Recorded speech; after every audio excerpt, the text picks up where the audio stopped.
Quel titre de chanson résumerait ta vie ? As-tu une cicatrice qui a une histoire particulière ? Quelle est la célébrité que tu aurais aimé rencontrer ? Quel serait le voyage de tes rêves ? Est-ce que tu as déjà dû faire un choix qui a totalement changé ta vie ? À quelle chose imaginaire croyais-tu quand tu étais enfant ? Aléatoire, c'est le podcast qui laisse le choix au hasard et où personne ne sait quelle sera la prochaine question. Dans chaque épisode, j'échange avec une personne, qu'elle soit artiste, humoriste, militante ou homologue du monde du podcast, qu'elle soit déjà célèbre ou qu'elle gagne à être connue, en lui posant 20 questions piochées au hasard. Je suis Jacques et vous écoutez Aléatoire.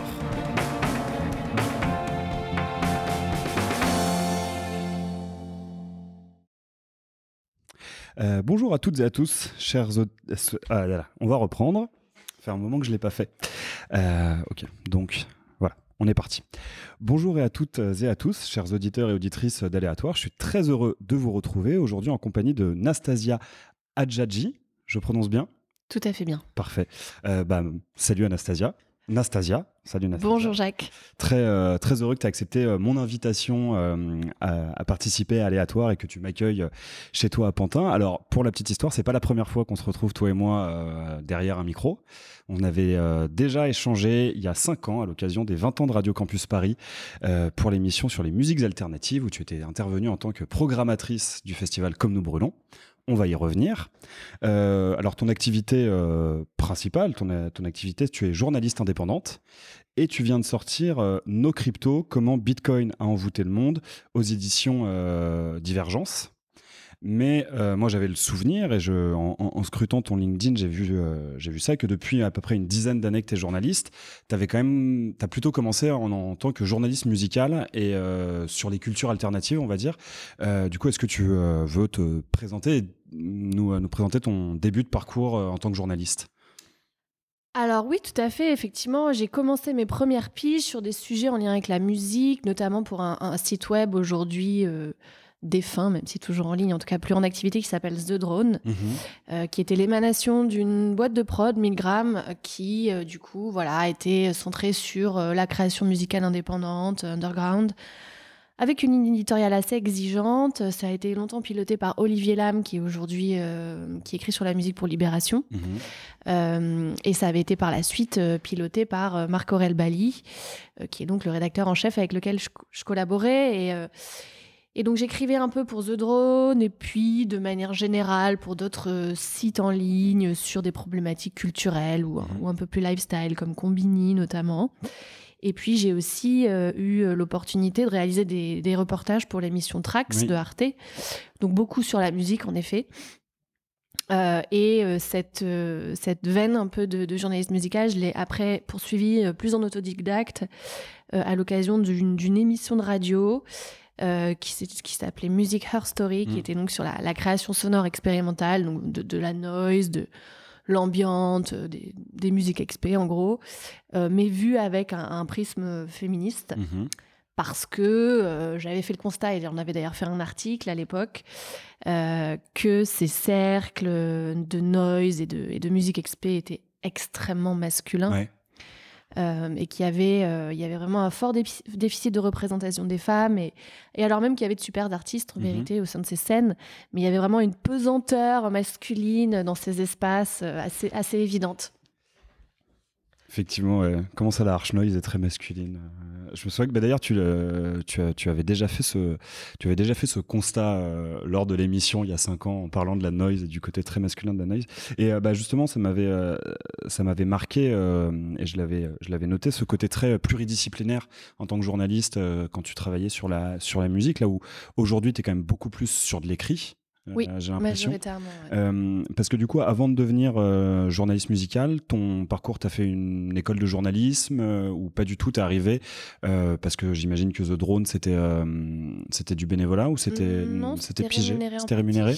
Non, je crois que c'était du bénévolat. T'as raison d'ailleurs. Est-ce que t'es arrivé en fait en tant que journaliste parce que on t'a offert l'occasion d'écrire, ou est-ce qu'il y a un parcours universitaire de journaliste avant ça? Alors, j'ai pas un parcours stricto sensu journalistique, au sens où je suis pas passée par une école de journalisme, et c'est un de mes regrets, parce qu'en vérité, ça apporte une forme de légitimité supplémentaire pour exercer derrière. J'ai fait Sciences Po à Bordeaux, Donc j'ai un parcours, on va dire, généraliste en sciences sociales, sciences politiques. Et à l'issue de ça, pour une raison que je ne m'explique toujours pas, mes premiers débuts professionnels ont été dans la mode. Ok. Voire même dans le marketing de la mode, dans des agences de prospective. Et tu ne te l'expliques toujours pas parce que c'était une expérience c'est pas un milieu terrible. qui t'intéresse plus que ça. C'était profondément superficiel, Ouais. extrêmement mercantile. Je faisais du marketing. Oui. Je pense que je nourrissais le vain espoir de pouvoir faire un peu de sociologie, puisqu'il était question de tendance, etc. Et en réalité, ça a été une expérience assez négative. Ok. Toutefois, suite à ça, c'est là que suite à cette expérience, que j'ai pu monter mon collectif féministe, les Gars du Stupre, qui est une des émanations qui a donné lieu à Comme nous brûlons, le festival. Donc, que tu mentionnais au début du podcast, que nous étions une petite vingtaine à organiser, venus de différents collectifs, et qui était un festival de féministes qui rassemblait à la fois des performances musicales, artistiques, des ateliers autour des problématiques féministes au sens large et queer.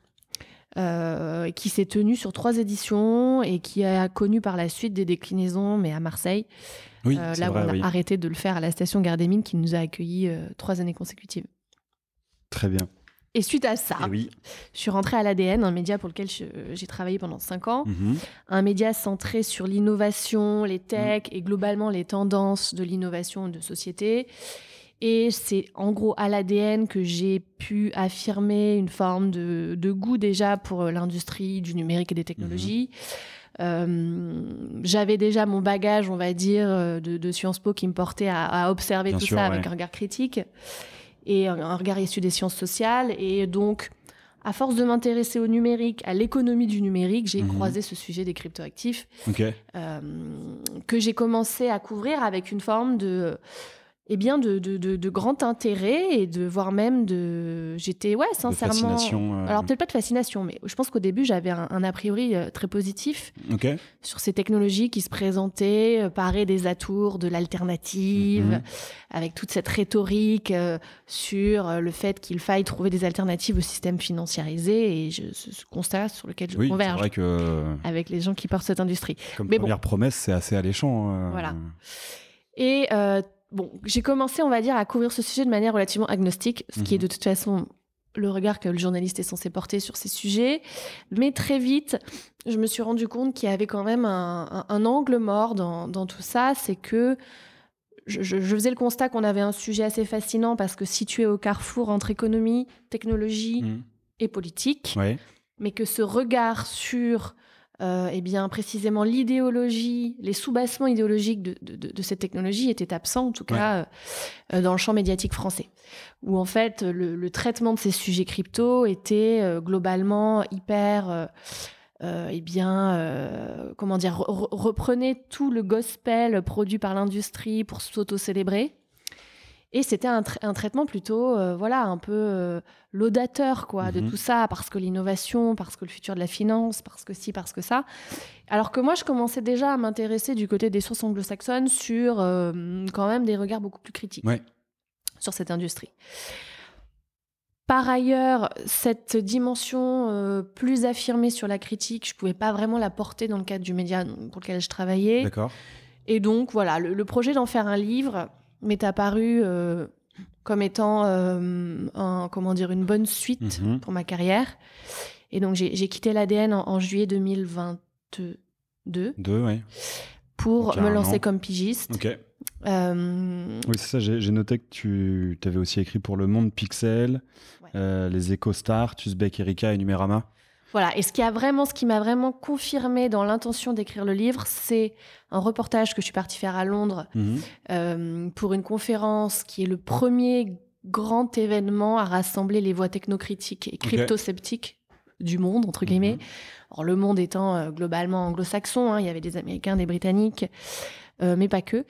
Et véritablement, c'est là que j'ai eu confirmation qu'il y avait effectivement des angles morts dans l'appréhension de cette industrie, des externalités négatives massives qui n'étaient pas présentées comme telles ni couvertes dans la presse française, et que j'ai pu entendre des gens qu'on ne pouvait pas soupçonner de conflit d'intérêts puisqu'ils n'avaient pas de billes eux-mêmes dans l'industrie, des gens qui venaient des plus prestigieuses universités du monde, eh bien, expliquaient à quel point, et sur différents angles, cette industrie était problématique. Ok.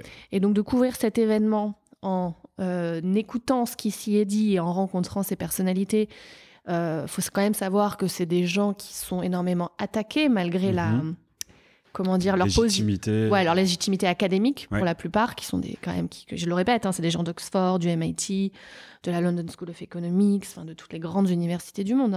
Mais je trouve que la légitimité académique a tendance à se perdre, rien qu'à voir. Ah mais clairement. Maintenant sur Twitter, t'as l'impression que tout le monde est au même niveau. C'est ça.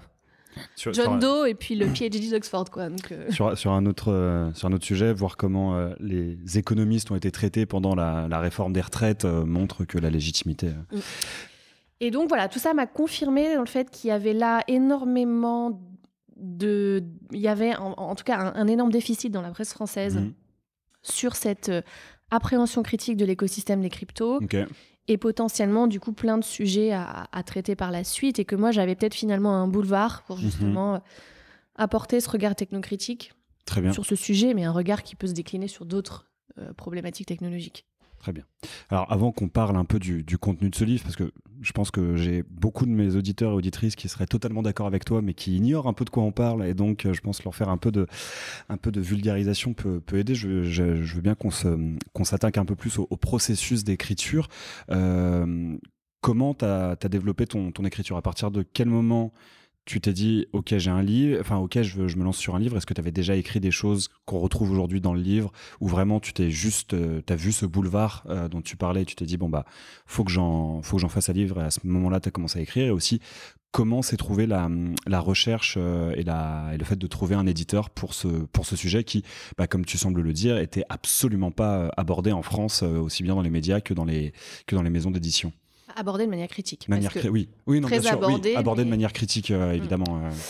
Comme je t'ai dit, très tôt, j'ai forgé la conviction qu'il y avait, sur cette lecture politique du sujet technologique, un angle mort dans le discours français. Suite à ça, il y a eu ce reportage à Londres dont je disais que ça m'a confirmé dans le fait que je pouvais m'appuyer déjà sur des travaux existants, qu'ils soient académiques ou journalistiques, pour étayer ça.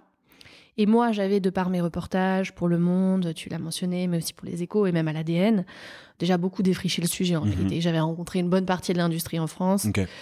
J'avais une connaissance assez bonne de comment ça se passe aux États-Unis et en Angleterre. Je venais de rencontrer tout un panel de sources potentielles lors de cette conférence. Et j'ai d'ailleurs profité de cette conférence pour mener le plus d'interviews possible, avec des gens comme par exemple Molly White, qui est très médiatique aujourd'hui sur la critique des cryptos, une ingénieure américaine, ingénieure en sciences informatiques, qui est l'une des cryptocritiques les plus suivies. Elle a notamment un blog qui s'appelle Web3 is going great, is just going great, où elle recense les échecs, les faillites, les fausses promesses de cette industrie. J'ai rencontré à cette occasion également Paris Marx, qui est un Canadien qui lui aussi a une lecture très critique des technologies. Et puis les personnes qui avaient organisé la conférence à Londres, qui toutes avaient des points de vue extrêmement articulés, forts, critiques sur cette industrie.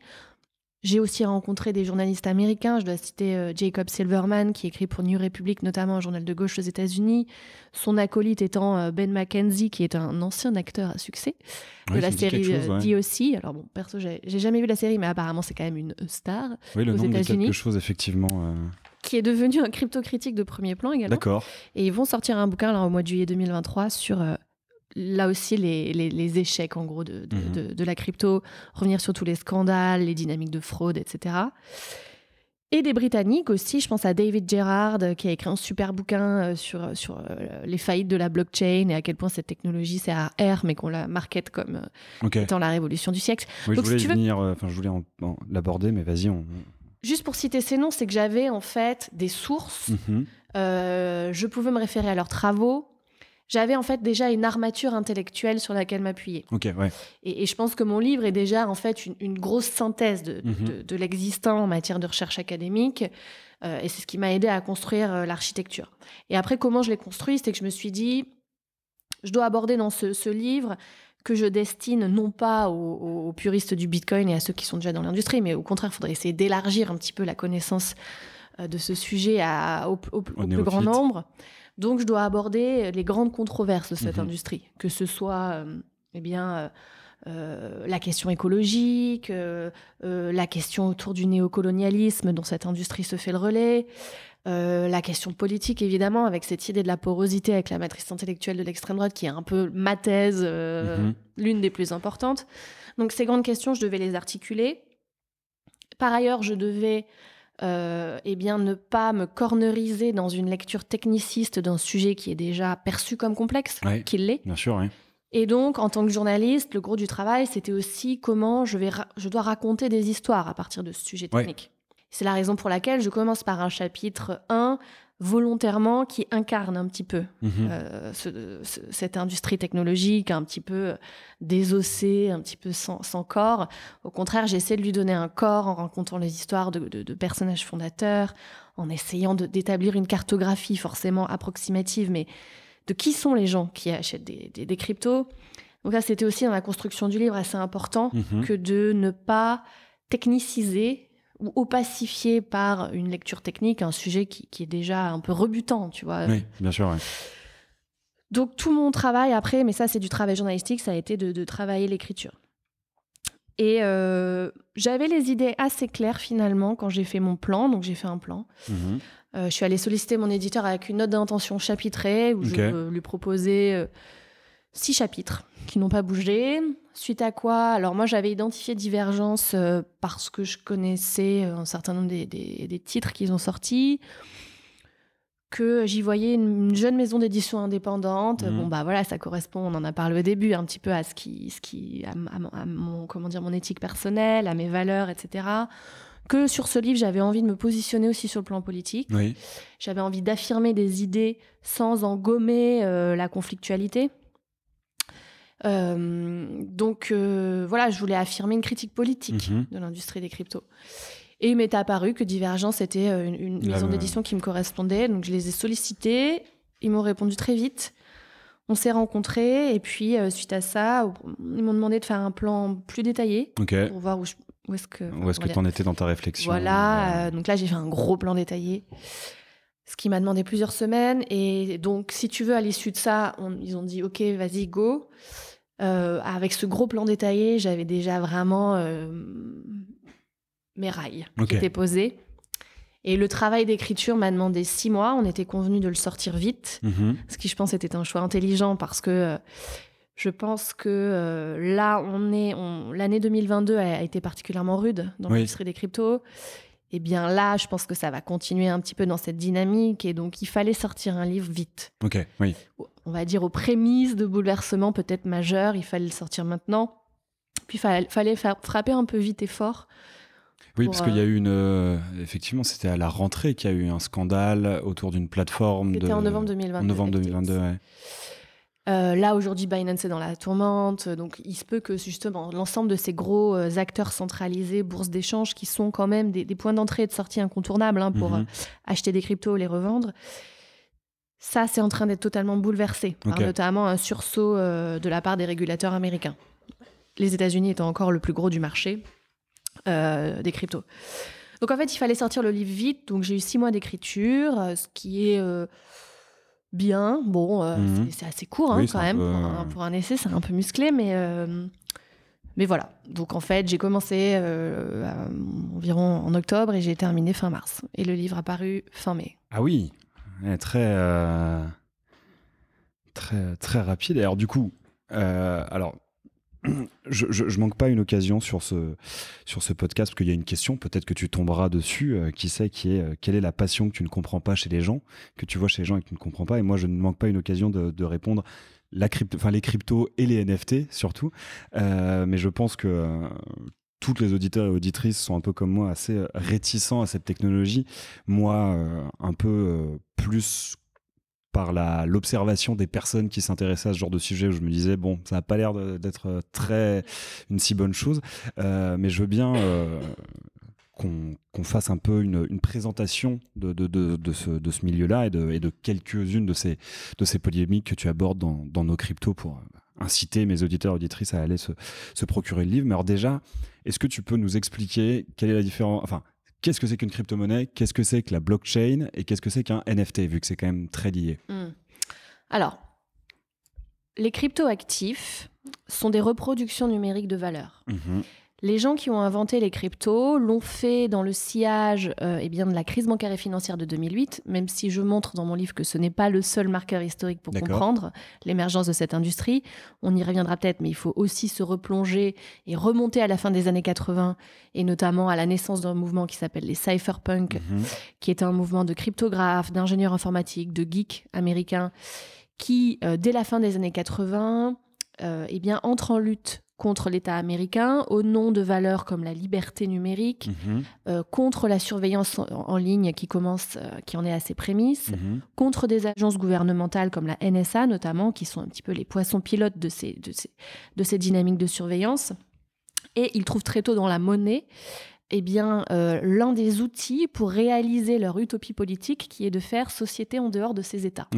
Et faire société en dehors des institutions traditionnelles qui agencent la vie publique collective. Ces cypherpunks sont les parrains de Bitcoin et de crypto. Donc c'est important juste de placer ce marqueur-là. Le deuxième marqueur, je viens de le dire, c'est la crise bancaire et financière de 2008, qui, par l'amplitude de la crise, les dégâts qu'elle inflige aux économies, pousse les États à intervenir pour renflouer certaines des grandes banques systémiques qui menacent de s'effondrer. D'ailleurs, Lehman Brothers s'est effondré aux États-Unis. Et si tu veux, cette crise bancaire financière majeure relégitime chez ces mêmes cypherpunks, chez ces mêmes geeks, cette ambition qu'il faut absolument trouver une alternative monétaire et financière à ce qui se fait alors, parce que le système vient de faire la preuve de son dysfonctionnement. Constat sur lequel j'ai envie d'être d'accord. En revanche, ce que je critique, moi, c'est l'alternative qu'il propose. Donc en fait, les crypto-monnaies naissent de ce désir de créer des formes de monnaie numériques, de s'appuyer sur les connaissances en matière de cybernétique, en informatique et en matière de nouvelles technologies, pour créer des monnaies qui ne soient pas dépendantes du contrôle étatique et qui ne soient pas dépendantes des institutions qui encadrent la monnaie traditionnellement, que sont les banques centrales. Mais il y a pas une petite contradiction avec justement ce dont parlait le scandale FTX et Binance, qui, tu disais, étaient les deux pôle incontournable d'entrée, ça fait des institutions, ça recentralise en fait. En fait, ce que mon livre montre, c'est à quel point cette industrie s'est construite sur des promesses extrêmement puissantes, des promesses qui ont une traction au sens de on va promettre aux gens une alternative, on va en plus leur dire regardez, c'est arrimé à une technologie, cette fameuse blockchain, donc ce registre distribué public qui est donc, comme il est distribué, accessible à chacun et à chacune, et qu'il n'est pas opaque comme les registres traditionnels que l'on trouve au sein des banques commerciales, par exemple. Cette promesse technologique, cette idée qu'il faut réinventer la monnaie, tout ça, en fait, si tu veux, c'est des mythes dont l'évolution de l'industrie et ce qu'elle a fait de ses promesses, tout ça s'avère totalement faux et reposé sur du flanc pour la majorité des promesses. Donc, cette promesse de décentralisation est très largement fallacieuse. Et il y en a d'autres qui sont parfaitement fallacieuses, et c'est aussi l'objet du livre que de les déconstruire un peu une par une. Et donc, du coup, là, on vient d'évoquer un peu ce que sont les crypto-monnaies. Donc, c'est le principe, en fait, de monnaie qui serait numérique, qui serait indépendante des institutions qui l'encadrent traditionnellement. Donc, qui viendrait, si tu veux, dans l'idée, supprimer ces intermédiaires que sont les marchés bancaires et financiers, qui se trouvent être les entités que l'on trouve entre la création monétaire et les gens. C'est-à-dire que la banque centrale crée la monnaie, mais pour que toi, tu la trouves dans ton portefeuille ou sur ton compte en banque sous forme d'écriture, elle sera passée par des canaux, que sont les canaux bancaires et financiers. Donc, cette prétention d'effacer les intermédiaires qui, en soi, est compréhensible. Mais il y a aussi, de manière très forte, cette idée de résistance à la censure. Ce mot est très important parce qu'en fait, ne pas oublier que les cypherpunks sont dans une conception, il y a une très très forte rétivité vis-à-vis de la supervision et de l'action des États. Donc pour eux, toute forme d'intervention quasiment publique est assimilable à de la censure. Ou en tout cas, la perspective qu'un État puisse intervenir, comme il l'a fait pendant la crise de 2008, pour renflouer des banques, ou alors pour saisir des comptes, ou alors pour s'opposer à des transactions, c'est, selon eux, l'incarnation qui a une force de coercition très négative, assimilée comme négative de manière assez unilatérale d'ailleurs. Et ça, j'y reviens dans mon dernier chapitre. Et il y a également cette idée de plus de transparence grâce à la technologie, etc. Ça, c'est le projet des monnaies numériques, crypto-monnaies. Et il y a par ailleurs, sur ce socle-là, un certain nombre de conceptions politiques qui sont très très peu discutées comme telles, mais qui sont nativement intégrées dans le code de ces cryptoactifs, notamment Bitcoin. Et ces conceptions politiques, elles sont relatives à des principes économiques, comme par exemple l'idée que dans Bitcoin, il n'y aura que 21 millions d'unités, parce que la rigidité de la masse monétaire est un outil par essence déflationniste. Et comme aujourd'hui nous vivons dans un monde, et là je parle à la place des promoteurs des cryptos, qui est marqué par l'inflation, que eux interprètent comme étant la résultante d'une mauvaise action des banques centrales, qui font trop de création monétaire, eh bien eux ont dit on va créer un outil beaucoup plus rigide, beaucoup plus finalement sobre, qui ne met que 21 millions d'unités en circulation, parce que de fait, du coup, c'est un mécanisme économique, ça contrôlera, ça mettra sous contrôle l'inflation, et voire même ça aura plutôt une tendance déflationniste à long terme. Ça n'a pas l'air de beaucoup marcher, ça. Ça n'a pas l'air de beaucoup marcher d'une part, mais il ne faut pas oublier que c'est surtout une lecture très très politisée de la question de l'inflation et de la création monétaire, qui est arrimée à une école de pensée, qui est l'école autrichienne d'économie. Donc des penseurs conservateurs sur le plan économique, c'est les Hayek, c'est les Mises et d'autres. Et donc en fait, les principes économiques essentiellement de Bitcoin sont ceux-là. Ce sont des principes économiques conservateurs, nés dans la tête d'économistes très libéraux du XXe siècle. C'est quelle époque, l'école autrichienne ? XXe siècle. XXe siècle. Mais avant ou après la Seconde Guerre mondiale Faut voir, la crise de 29. Hayek a eu un prix Nobel d'économie, mais je ne veux pas dire de conneries, et c'est dans les années 70. D'accord. Donc c'est le XXe siècle, c'est la deuxième partie du XXe siècle. Deuxième moitié, d'accord. Et d'ailleurs, il a eu un prix Nobel d'économie à un moment où l'inflation était forte, donc c'est... Bref. Donc voilà, il y a vraiment nativement dans le code ces principes-là économiques conservateurs qui sont intégrés, et dans lesquels se reconnaissaient d'ailleurs les cypherpunks. Ouais. Et par ailleurs, sur le plan beaucoup plus politique, il y a un certain nombre de discours que l'on retrouve, mais qui ne sont pas, c'est ça qui est assez étonnant, qui ne sont pas digérés et perçus comme étant très très politisés par ceux qui les rapportent des fois. Mais par exemple, cette vision très très unilatéralement problématique des États. Comme si toute forme d'action publique coordonnée sous la forme d'un État, alors bien sûr qu'il y a différentes formes, bien sûr, et que je ne suis pas une étatiste forcenée. Néanmoins, dans le discours des partisans de la crypto, il y a cette idée que tout État est forcément problématique, coercitif, négatif, ce qui vient faire totalement l'impasse sur des formes d'action publique concertées, comme la redistribution, toutes les grandes institutions collectives qui ont pu être forgées, notamment après-guerre, la sécurité sociale, etc. Toute forme d'action publique est forcément une forme de castration de l'individu libre sur son marché qui va s'autoréguler et avec lequel il va pouvoir entrer en compétition avec d'autres individus. Ce qui me fait aller jusqu'au fait que la pensée politique déterminante pour comprendre les cryptos, c'est le libertarianisme, voire en son flanc le plus radical, l'anarcho-capitalisme. Donc une pensée qui procède, on va dire, du même noyau théorique, de la même matrice, et qui souhaite remplacer les institutions collectives par le marché, faire en sorte que les individus puissent librement consentir à passer des contrats entre eux, et que c'est cela qui va permettre d'administrer de manière plus efficace et vertueuse une société. D'accord.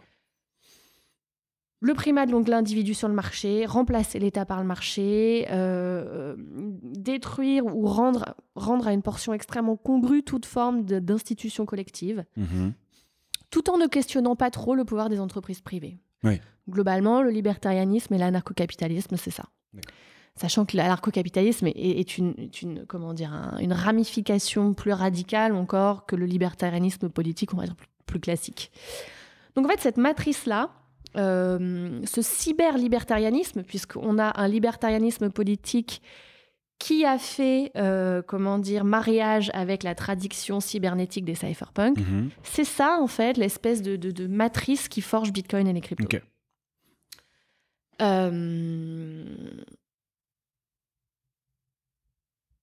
Je ne sais plus quelle était la question de départ. Il fallait que j'explique des trucs. C'est ça, la question de départ, c'était qu'est-ce que c'est qu'une crypto, qu'est-ce que c'est qu'un NFT et qu'est-ce que la blockchain aussi, qui est donc la technologie qui semble garantir la sécurité de Bitcoin. Par exemple, tu vas certainement me reprendre, mais l'idée, c'est que ce soit inscrit donc dans un espèce de registre des transactions,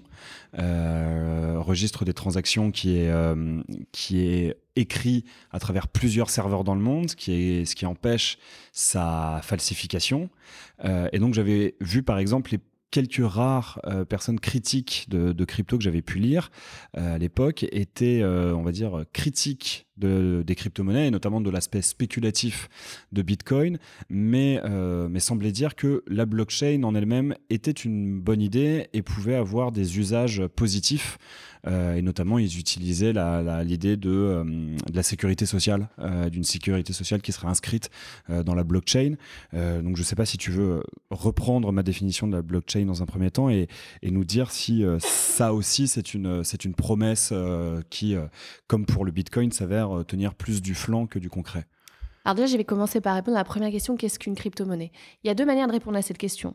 Une qui est consacrée par l'industrie, qui repose sur des termes strictement techniques. Une crypto-monnaie est la représentation numérique d'une valeur, sous forme numérique, sous forme de token ou de NFT. Ma lecture du sujet, c'est de dire que les cryptoactifs sont la réalisation d'un dessein politique qui est de réinventer la monnaie en dehors des États et des institutions collectives. D'accord. C'est un dessein politique qui est de la confier à des entreprises privées, de la blockchain, des entreprises technologiques, qui vont orchestrer cette institution sociale collective selon les termes du marché et du libertarianisme. Juste pour bien enfoncer le clou sur le fait que tout mon propos, moi, est de mettre au jour le politique derrière le technologique. Sur la question de la blockchain, nombre de spécialistes qui sont eux-mêmes des cryptographes et des pontes de leur discipline s'accordent pour dire que la blockchain est une solution en recherche d'un problème. C'est-à-dire que c'est une technologie qui repose là encore sur des promesses mirifiques, mais dont les cas d'usage à ce jour sont à peu près inexistants. D'accord. Et pour cela, si ça intéresse, je pense, les auditeurs et auditrices, il faut se rapporter aux travaux en français de Pablo Rossi, qui enseigne à l'université Paris 8, qui a démontré dans beaucoup d'articles un peu l'inanité de la promesse de la blockchain, à savoir que oui, pouvoir inscrire des informations de manière définitive et publique sur un registre, ça peut être intéressant, mais en vérité pas tant que ça, parce qu'on a déjà des outils qui permettent de le faire de manière efficace. Et qu'en fait, souvent, derrière cette problématique, en tout cas ce mot un petit peu tapageur, nimbé de son costume d'innovation technologique, donc de cool, donc de futur, donc de progrès, donc de souhaitable, se cache finalement un petit artefact qui ne fait pas tant la preuve de son intérêt. Et il y a d'ailleurs une littérature sans cesse plus importante qui tend à le démontrer de manière technique pour ceux que ça intéresse. Là où moi, je ne vais pas me lancer dans la démonstration parce que ce ne sont pas mes compétences. Mais je peux aussi renvoyer à un podcast très intéressant en anglais qui s'appelle The Rational Reminder. Ils ont fait toute une série sur les cryptos. C'était un podcast sur l'investissement financier. Et ils ont invité un prof de Berkeley, Nicholas Weaver, qui fait aussi une démonstration de l'inanité de cette technologie qui, au mieux, est inoffensive et au pire, consomme trop d'énergie pour rien faire d'intéressant. Oui. Il conclut en disant que la blockchain a certainement un cas d'usage, celui d'impressionner l'auditoire par son espèce de mystère technophile qui laisse entendre qu'on a là devant nous le futur, et donc permettre de rassembler des fonds, de lever des fonds pour soutenir X ou Y projet qui aurait le mot blockchain dedans, et qu'en cela, c'est redoutablement efficace. Ouais, ok, très bien. Et alors, pour clôturer cette présentation, on parlait des nombreuses polémiques qui entourent les cryptos. Alors oui, avant ça, je voulais qu'on revienne, parce qu'on parle surtout de Bitcoin. Pour l'instant, on a surtout parlé de Bitcoin, mais je crois qu'il existe plus de 22 000 cryptoactifs. Plus de 22 000 cryptoactifs. Le deuxième plus connu étant probablement Ethereum. Ouais. Alors, quelles sont les différences, par exemple, entre Bitcoin et Ethereum ? Et surtout, il y a vraiment aucun cryptoactif qui est moins... comment dire ? qui est moins pire. qui est moins une résurgente de ce projet politique dont tu parles? Alors, il en existe, je crois il y a par exemple un projet qui s'appelle June, que je connais pas assez pour en parler extensivement, mais qui, a priori, reposerait sur des principes intellectuels et techniques moins problématiques et toxiques que le reste des cryptoactifs. Quelles sont les différences entre Bitcoin et Ethereum? Il y a déjà une différence de statut, je dirais de manière qualitative, à savoir Bitcoin, c'est la première crypto, la plus robuste, celle qui est arrivée à proposer une mise en œuvre opérationnelle d'une petite décennie quand même de recherche sur les devises numériques, qui a synthétisé ça sous forme d'un papier, le fameux white paper, somme toute court et efficace et ingénieux dans la proposition technologique. Donc il y a cette espèce de prestige, d'aura associée à Bitcoin comme la plus pure, la plus robuste des crypto-monnaies dans cet océan de shitcoin, comme disent eux-mêmes les promoteurs de cette industrie. Ethereum repose aussi sur un fonctionnement sensiblement différent. À ce jour, l'une des différences principales, c'est le protocole de création. En fait. L'Ethereum a réussi au mois de septembre 2022 une migration de protocole qui fait que cette blockchain est aujourd'hui 99% moins énergivore que Bitcoin, qui reste à ce jour une blockchain particulièrement énergivore. Et la création de Bitcoin repose sur la consommation d'énergie. Donc la différence principale à mon sens, c'est cela. Et par ailleurs, il y a des différences sur la dimension technique, la possibilité de réaliser des smart contracts sur la blockchain Ethereum et un certain nombre comme ça de caractéristiques. Et ce qu'on peut dire, c'est que une bonne partie des blockchains alternatives, des crypto-monnaies alternatives utilisent la blockchain Ethereum. Après, il y a d'autres blockchains, il y a Solana, Cardano, mais bon, là encore, elles ont chacune leurs caractéristiques. Solana étant réputée être scalable, donc permettant le passage à l'échelle sur les transactions, puisqu'à ce jour, une des apories principales de Bitcoin, c'est qu'il ne permet pas de faire beaucoup de transactions. Donc si on considère que c'est un système de paiement, ce que je considère être une promesse fallacieuse, on se rend compte qu'en fait, sur une blockchain comme Bitcoin, eh bien, tu peux faire 7 transactions par seconde, ce qui est relativement ridicule. Là où Visa, Mastercard, t'en as plusieurs milliers par seconde. Donc, ce qui invalide déjà la possibilité d'en faire un système de paiement généralisable à l'ensemble du monde. Donc voilà. Je pense qu'il y a des bars et des boîtes de nuit dans Paris qui, le samedi soir, font plus de 7 transactions à la seconde. Oui, bien sûr. Donc voilà pour sensiblement ces différentes blockchains. Et aujourd'hui, on se retrouve avec une industrie, effectivement, qui a connu une inflation de création de cryptoactifs et on gravite autour de 20 000. 99% étant de la pure spéculation, du pur Ponzi game fait pour faire un effet de blast sur le marché. On arrive, on balance nos promesses, on ramasse du cash et on s'en va, quoi. Et du coup, je voulais finir cette partie, du moins, en abordant quelques-unes de ces polémiques. On a évoqué Binance et FTX, on peut revenir là-dessus. Tu as parlé de l'aspect extrêmement énergivore de Bitcoin, qui est probablement, j'ai l'impression, du moins dans la littérature française, l'une des rares critiques qu'on ait pu entendre, en fait. On dirait qu'elle... Alors oui, on l'entend, mais c'est comme s'il y avait une forme de relativisme tout à fait de bonne aloi dans cette industrie qui semble évacuer cette question.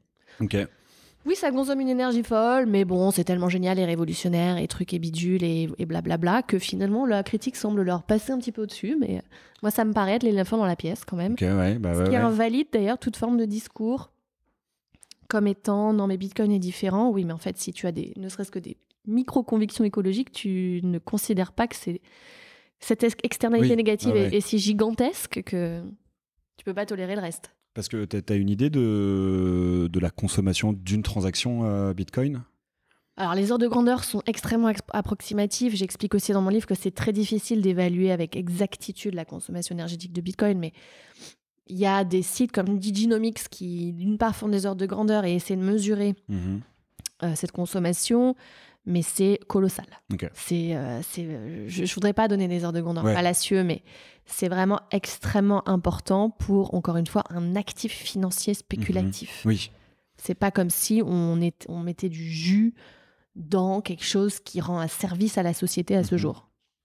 Et alors justement, sur ce côté actif financier spéculatif et non pas, qui ne permet pas vraiment d'acheter des choses, l'année dernière, au moment de l'éclatement de la guerre en Ukraine et de l'invasion par la Russie, on a vu, du moins moi j'ai vu sur les réseaux sociaux, certains crypto enthousiastes dire que ça allait être l'événement qui allait démontrer l'utilité de Bitcoin. Je citerai pas son nom, mais il a été épinglé récemment pour le nombre de mythos qui pouvait sortir. Je veux savoir qui c'est. Oussama Hamar. Ah, d'accord. Alors lui, il a fini à Dubaï en mode multi-procès au cul. Mais voilà, qui semblait dire que avec l'absence d'argent en Ukraine et aussi en Russie, ça va être la preuve que Bitcoin peut servir à acheter des choses en fait et peut exister dans la vie du quotidien. Un cas d'usage, des gens, un cas d'usage, ouais. Qui plus est, un cas d'usage extrêmement moral, puisqu'il va servir à aider tous ces réfugiés palestiniens, libanais, ukrainiens. Donc ça, c'est vraiment le produit d'appel en termes d'argument marketing de la crypto-industrie, qui fait par ailleurs feu de tout bois et de tous les conflits pour se marketer. Donc cette idée que parce qu'il est résistant à la censure, apatride, etc., le Bitcoin pourrait servir ces réfugiés dont la monnaie nationale ne vaut plus rien ou qui subissent des gouvernements autocratiques et des restrictions appliquées aux transactions bancaires dans leur pays. En réalité, il faut voir un petit peu, pour déconstruire un peu cet argument, il faut se poser la question. Aujourd'hui, avoir des bitcoins quand on est ukrainien sur son compte en banque, mais ne pas pouvoir les retirer, soit parce qu'on n'a pas accès à une connexion Internet, soit parce que dans le pays d'arrivée, il va falloir passer par une bourse d'échange qui elle-même repose sur un fonctionnement hyper opaque, avec des frais de transaction élevés, qui, ça se trouve, n'est pas garante des liquidités qui peuvent être associées à mon nombre de bitcoins, et qui par ailleurs peut appliquer au moment de la conversion une censure si le gouvernement décide de placer son intérêt sur dite plateforme. Donc en fait, c'est pas si résistant à la censure que ça. Je veux dire, Edward Snowden, il est en Russie, il a beau avoir 1000 bitcoins sur son compte, s'il décide de les retirer à un moment dans un autre pays, il n'est pas garanti de trouver derrière de l'argent pour véritablement utiliser. Et de la même manière, si j'envoie 3 bitcoins à ma mamie au Liban, comment elle fait pour les retirer dans son pays ? Enfin, je veux dire, il y a très peu de garanties sur le fait que la plateforme en ligne qu'elle va utiliser ait les liquidités. Il va lui falloir une connexion Internet, il va lui falloir maîtriser un wallet, il va lui falloir avoir une clé. Si elle la perd, elle n'aura pas accès à son argent. Si elle fait la moindre erreur dans l'adresse à un moment, pareil, les fonds sont perdus. Donc en fait, ça reste très théorique, cette idée de Bitcoin comme agent de la circulation malgré l'obstruction politique. Parce qu'en fait, il y a plein de micro-barrières qui se recréent à l'entrée et à la sortie, si tu veux, pour avoir accès réellement derrière à de l'argent liquide et non pas devoir conserver éternellement ces 3 bitcoins que j'ai envoyés à ma mamie, parce qu'elle pourra les conserver à vie si elle le souhaite. Bien sûr. J'imagine qu'elle a plutôt envie d'avoir de la liquidité si elle est en difficulté. Donc en fait, il ne faut pas trop se laisser berner par ces discours-là. Moi, je pense qu'ils servent vraiment de paravent extrêmement séduisant pour justifier, encore une fois, la permanence de cette industrie.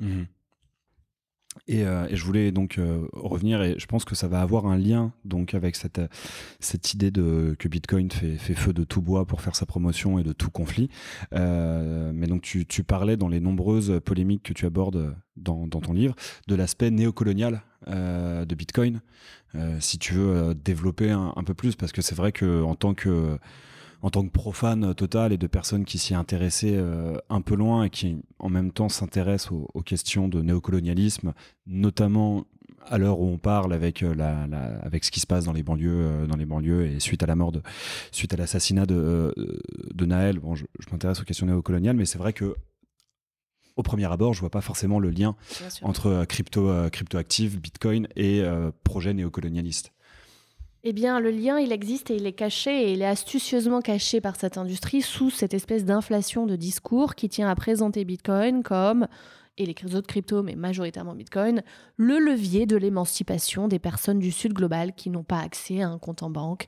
Et toutes ces régions du monde débancarisées, eh bien, Bitcoin serait cette espèce d'outil pour leur permettre de rejoindre la grande compétition mondiale économique et faciliter leur accès à des services bancaires desquels ils sont tenus exclus.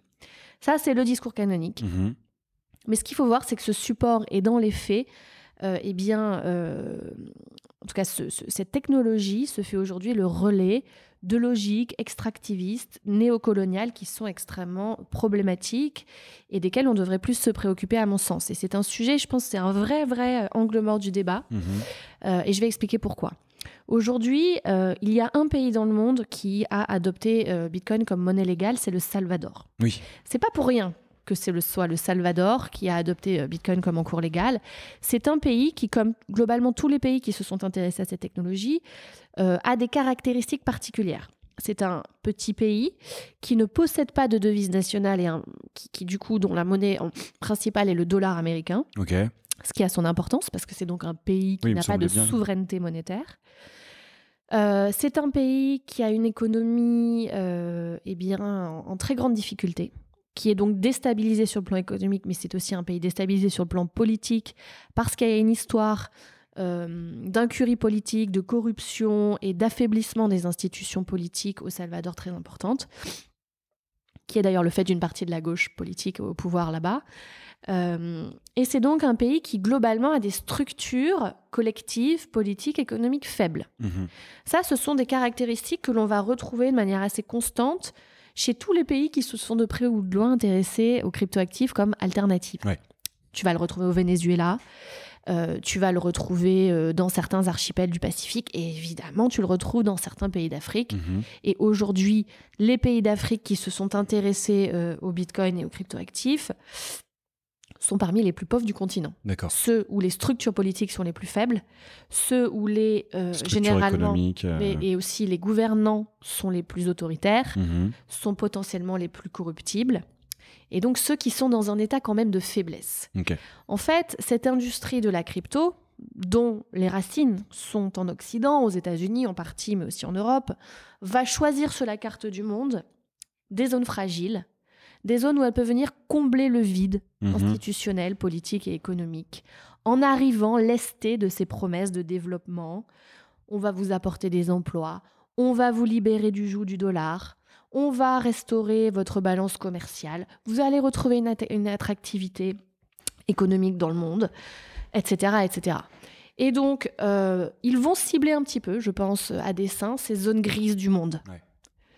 Le Salvador a été une des zones grises qui a été particulièrement ciblée, et pour cela, la crypto-industrie a pu compter sur l'appui et la déférence même de son président Nayib Bukele, qui donc a imposé Bitcoin comme encours légal au mois de septembre 2021, et qui est un peu devenu lui-même le produit d'appel de la crypto-industrie dans le monde.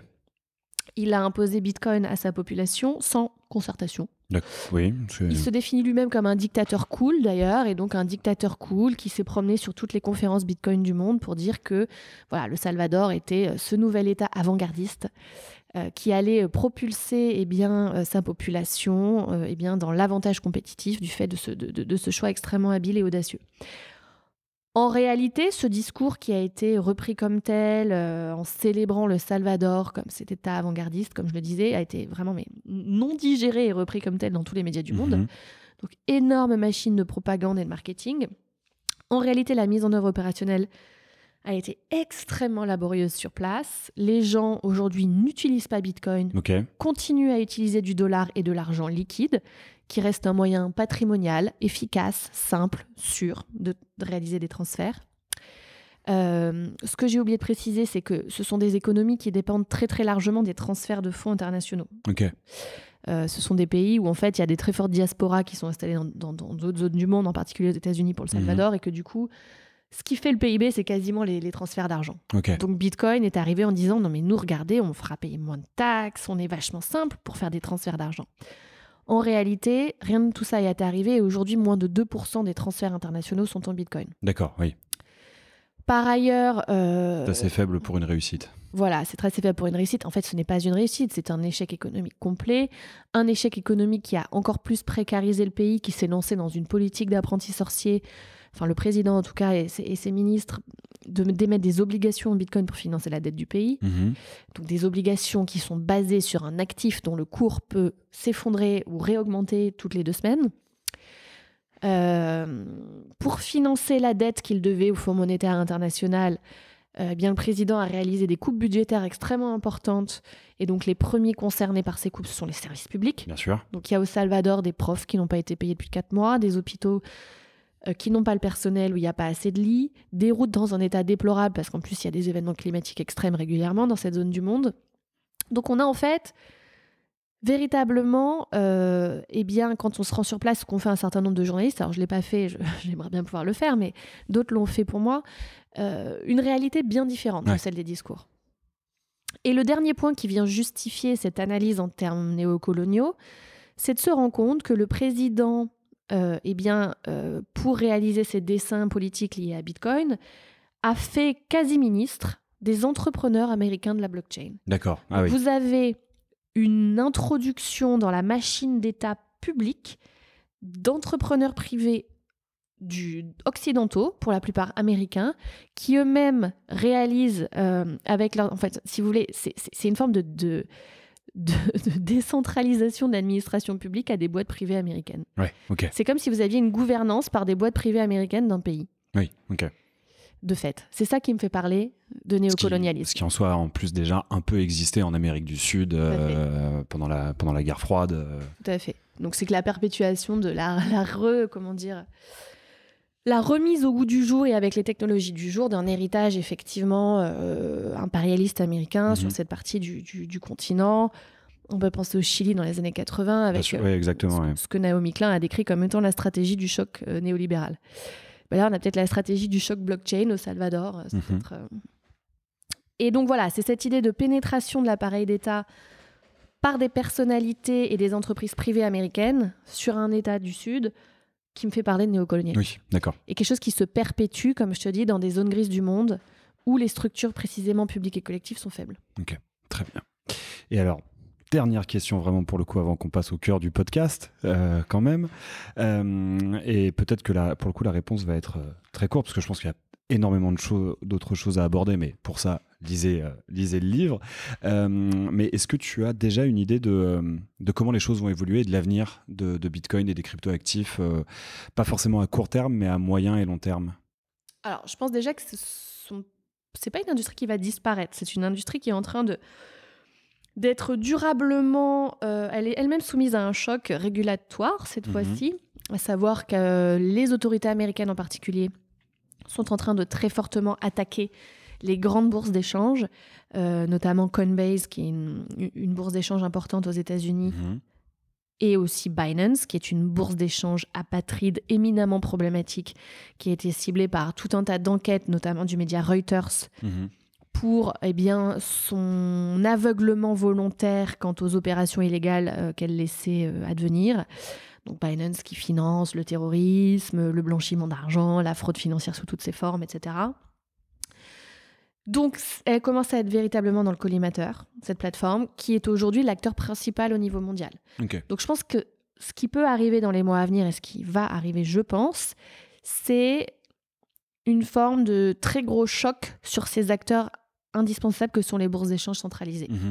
Donc, lesquels survivront, lesquels disparaîtront, je ne peux pas me prononcer. Mais il va certainement en avoir... Il y en aura qui vont sauter. Ok. Je pense qu'il y aura forcément aussi une forme de resserrement autour des actifs mères, on va dire, de l'industrie, Bitcoin, Ethereum, etc., que beaucoup d'acteurs vont disparaître. Je ne pense pas que Bitcoin disparaîtra en tant que tel. La question se pose... lorsqu'on va s'approcher des fameuses 21 millions d'unités créées, que se passera-t-il ? Alors, il y a un début de réponse technique à cette question, mais je ne suis pas en mesure de le formuler. Okay. Donc, j'y reviendrai quand je serai en capacité de le faire. Mais c'est un marché qui va durablement se transformer. Je ne dois pas donner de conseils financiers, mais si parmi les auditeurs et auditrices, certains ont de l'argent sur les plateformes, Binance, Kraken, Coinbase, toutes les autres, retirez-le maintenant. Ok, très bien. Parce qu'on aura une succession. Je pense que ce qui va se passer dans les prochains mois, c'est que la structure qui a... Enfin, en fait, l'absence de structure, en fait, mais ce qui s'est passé à l'occasion d'FTX, eh bien, les prochains mois vont nous montrer qu'on peut se passer la même chose sur les autres plateformes. C'était pas un événement isolé. Non. À savoir que le fait... que ces plateformes-là n'aient pas de liquidité derrière pour véritablement ce que les gens récupèrent l'argent qu'ils pensent avoir, et qu'ils ont fait des espèces de micmacs financiers pas possibles à partir de tokens qu'ils ont inventés la veille, c'est probablement ce qui risque de se produire. Ok. Donc, je pense qu'il y a un risque systémique majeur de perte en capital pour les petits investisseurs. Et si je devais formuler une recommandation, ce serait fuyez maintenant. Ou mettez vos bitcoins sur un hard wallet quelconque et puis retirez ça pour des bourses d'échange. Ok, très bien. Mais écoute, déjà, merci pour cette présentation. On va même passer aux questions de la boîte. Peut-être qu'on réabordera le sujet avec ces questions-là. La première question va donc être, as-tu une addiction ? J'en ai plusieurs. Des plus avouables que d'autres. Tu avoues celle que tu as envie d'avouer. Laisse-moi réfléchir. En ce moment, je suis pas mal addict à la romance. À la romance ? C'est-à-dire les livres de amoureuse. romance ? Non. Ah, ok. Amoureuse. D'accord. Réel. Très bien. C'est une bonne addiction, non ? Pas toujours. Pas toujours ? Alors, quel est le pire défaut à tes yeux et celui que tu pardonnes le plus facilement ? Ah, le pire défaut, c'est le manque d'honnêteté. Celui que je pardonne facilement... Je suis assez intransigeante, en fait. Laisse-moi réfléchir. Être en retard. Ok, le fait de ne pas être très ponctuel. Mais alors pourquoi le manque d'honnêteté ? Parce que je suis quelqu'un de très droit et que j'aime quand on est honnête, tout simplement. Okay. Et que j'estime avoir suffisamment de retours sur moi-même pour accepter qu'on me dise des choses, ou voire même que la personne en face les reçoive. Et que ça et la lâcheté, le manque de courage, ouais, ça me crispe. C'est vraiment un truc qui te crispe. Et à contrario, est-ce que toi-même tu n'es pas très ponctuel ou t'es extrêmement ponctuel, mais c'est quand même quelque chose que tu acceptes. Je peux faire avec. Ah oui, on reste quand même sur du je peux faire avec. Non, ça va me saouler de ouf, mais c'est pas le pire, quoi. Mais tu coupes pas une amitié parce que la personne est arrivée en retard 3 fois de suite. Écoute, ça, on va peut-être revenir sur le sujet qu'on vient de longuement aborder. Quelle découverte pourrait changer le cours de l'humanité selon toi ? Apprendre à être sobre. Ok. Pas d'alcool, je pense. Je parle pas d'alcool, je parle de collectivement réaliser qu'on peut faire, que l'on doit faire avec moins. Ok.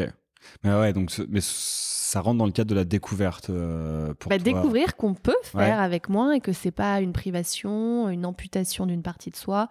Désapprendre la consommation, désapprendre la civilisation du jetable, désapprendre les courbes exponentielles de croissance, désapprendre ce qui nous met dans un cycle de perpétuation d'une forme d'intempérance vis-à-vis des limites planétaires. Très bien. Et humaines. Ouais.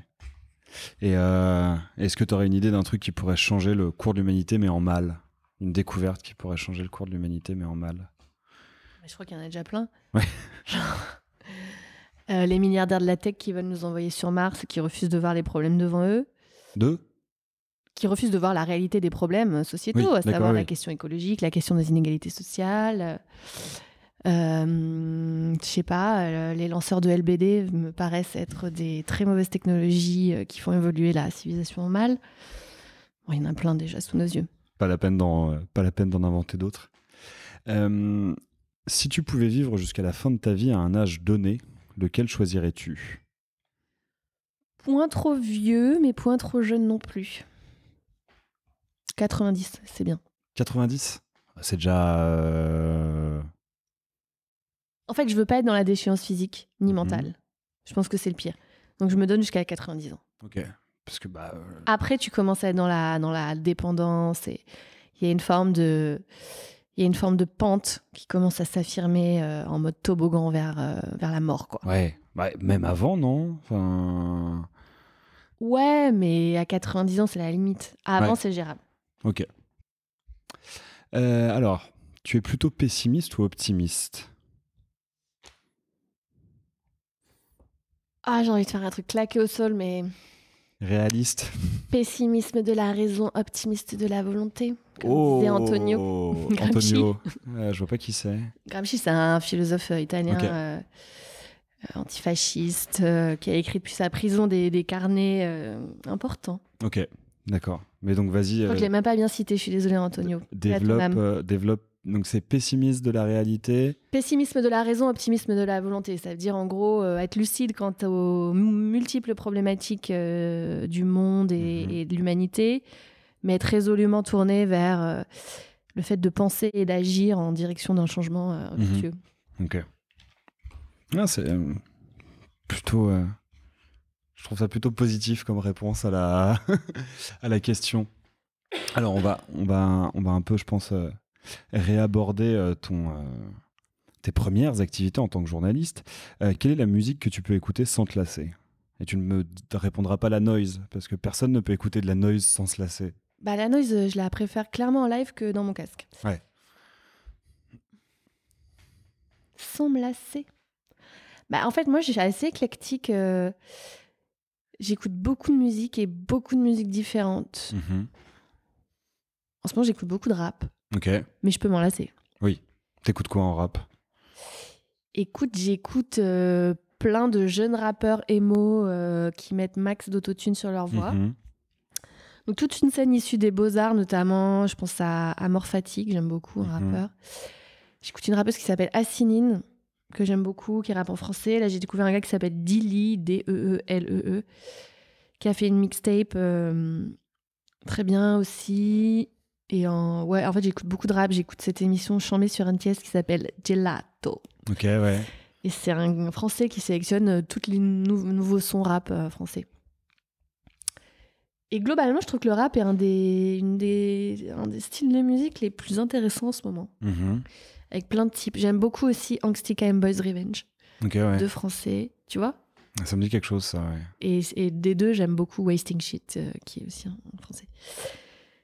Après, j'aime aussi beaucoup la musique électronique d'influence années 80, New Wave, Post-Punk, EBM. Et j'écoute beaucoup d'Italo Disco adapté au dance floor. Et en ce moment, je ne me lasse pas du remix de Pablo Bozzi de la chanson Bande Organisée. Ok, d'accord. Qui est sauvage et genre archi nimp. Il a fait un remix italo de ce son. Ok. Ça doit être c'est assez mythique. Moi, j'ai vu le remix, si Beyoncé l'avait remixé à son entrée, lors de son entrée en scène, lors de son concert à Marseille. Mais j'ai réécouté ça, du coup. Parce que, Et sans me lasser, sinon... Allez, je dis un truc de vieux, mais Alain Bachung. Ok, très bien. Mais ouais, parce qu'on a parlé de comment tu as commencé à écrire dans The Drone et également, on l'a pas évoqué, mais dans Vice aussi.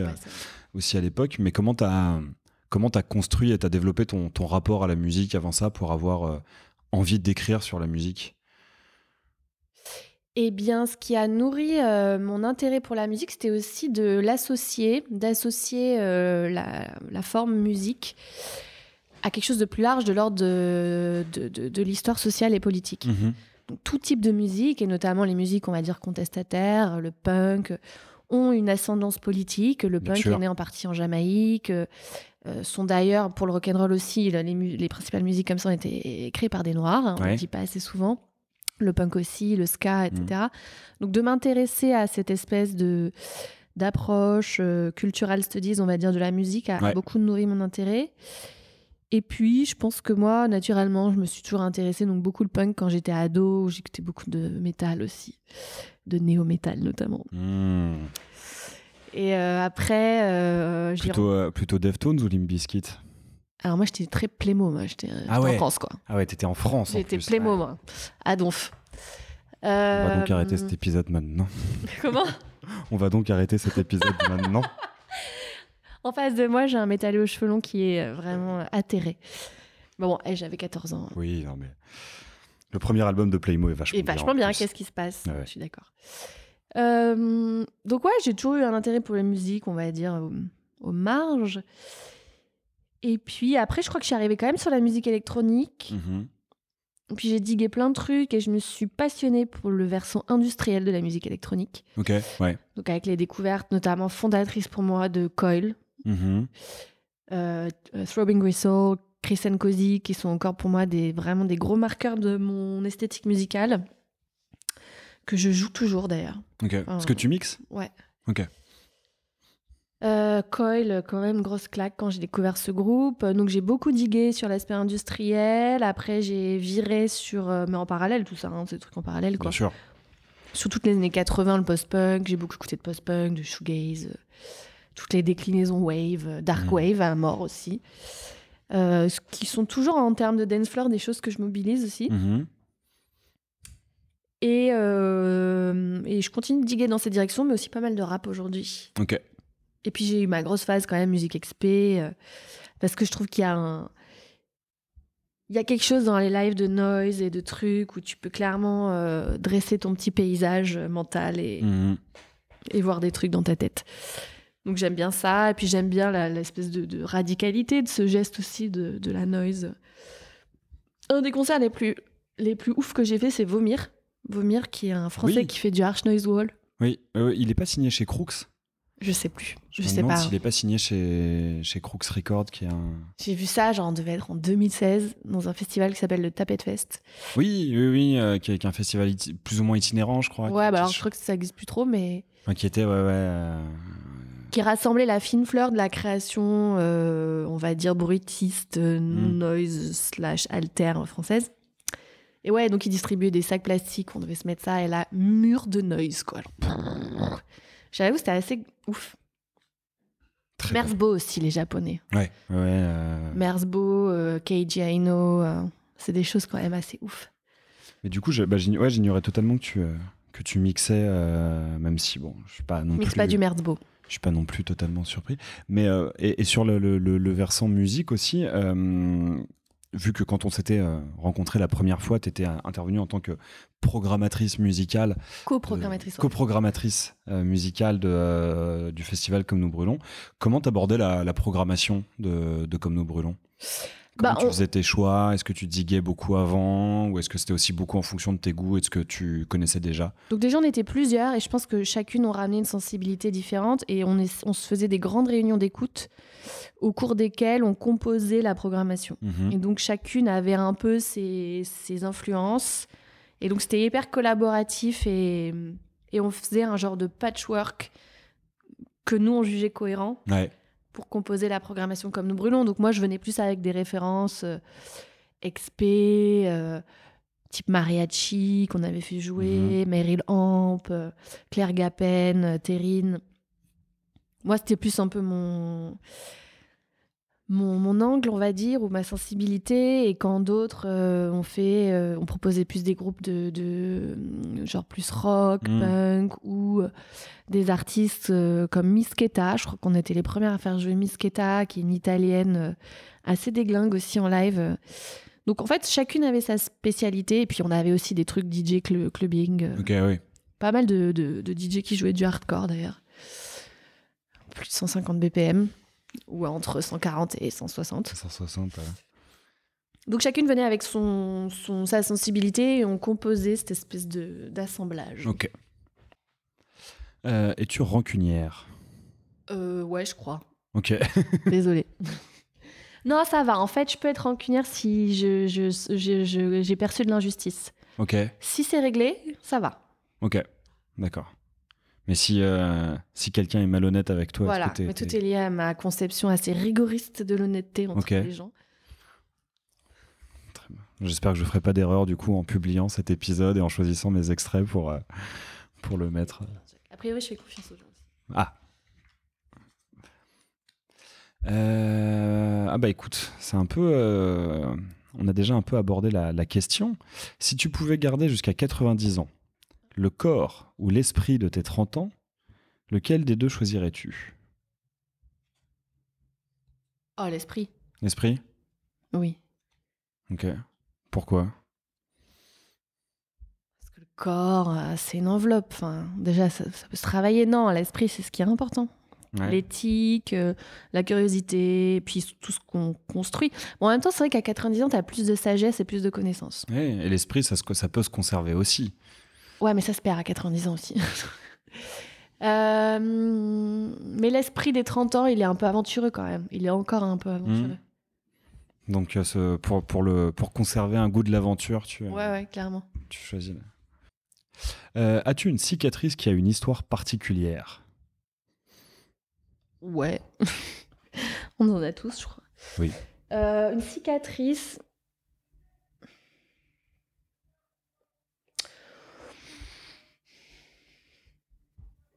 Laisse-moi réfléchir. Vas-y.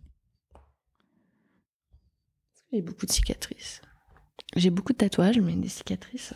Mais j'ai déjà quelqu'un qui m'a répondu à cette question. Oui, mes tatouages, parce que les tatouages sont des cicatrices techniquement. Techniquement, ouais, c'est vrai. Ouais, mon tatouage en cyrillique sur le bras gauche, dont je ne révélerai pas le sens, mais on me demande régulièrement et je réponds, il y a marqué pizza 4 fromages. D'accord, très bien.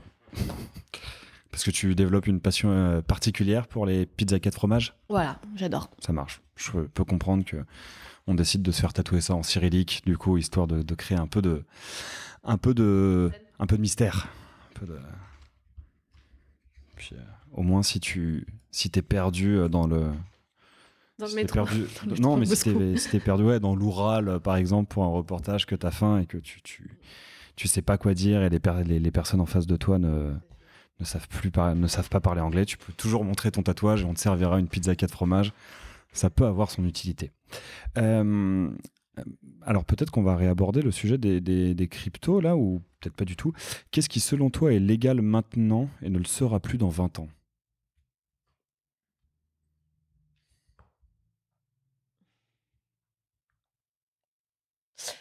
J'aurais envie de formuler une réponse qui soit un petit peu dans les clous de ce qui se passe actuellement, mais je pense qu'on est dans un mouvement réactionnaire coercitif de la part de certaines institutions policières, voire même étatiques, via la surveillance en ligne. Donc peut-être que être anonyme sera plus possible dans 20 ans. Sauf à vraiment s'extraire de tous les appendices technologiques qui nous entourent. Mhm. Mais après, est-ce que l'anonymie, le fait d'être anonyme, est-ce que l'anonymat est pas quelque chose de relativement récent, vu qu'on est anonyme sur Internet, mais Bah non, avant, il n'y avait pas de recensement. Enfin, je veux dire, pendant des siècles, il n'y a pas eu de c'est vrai. recensement. Il n'y avait pas une cartographie systématique de la population. Alors aujourd'hui, avec les outils numériques, c'est encore pire. Euh, mais je pense qu'il y a de plus en plus une aggravation des phénomènes de surveillance, quoi. Mhm. Et en ça, je rejoins en partie les cypherpunks sur le constat qu'ils dressent. Même si eux le font avec une forme de radicalité quant à l'action publique et l'action de l'État que je trouve beaucoup trop politisée à droite, quoi, pour être super raccord. Mais ils ont quand même été très prescients sur la question de la surveillance à la fin des années 80. Quand on voit ce qui se passe aujourd'hui, reconnaissance faciale, enfin, je veux dire, je sais plus quel militant écologiste s'est fait gauler parce qu'en fait, les flics avaient mis en place une technique de reconnaissance Oui, faciale à c'est vrai, Sainte-Soline. oui. Donc quand je vois ça, je suis quand même assez inquiète. Ouais. Puis la possibilité aussi de manifester peut-être. Mhm. Enfin, on est quand même dans un tournant inquiétant vis-à-vis des libertés publiques et surtout vis-à-vis de l'expression de la colère ou de l'antagonisme en fait. C'est très rassurant comme vision de l'évolution de notre société. Alors, peut-être qu'on va reparler d'honnêteté. Quels sont tes critères pour te faire une opinion des gens? Waouh, c'est psycho ton truc. Ça peut l'être.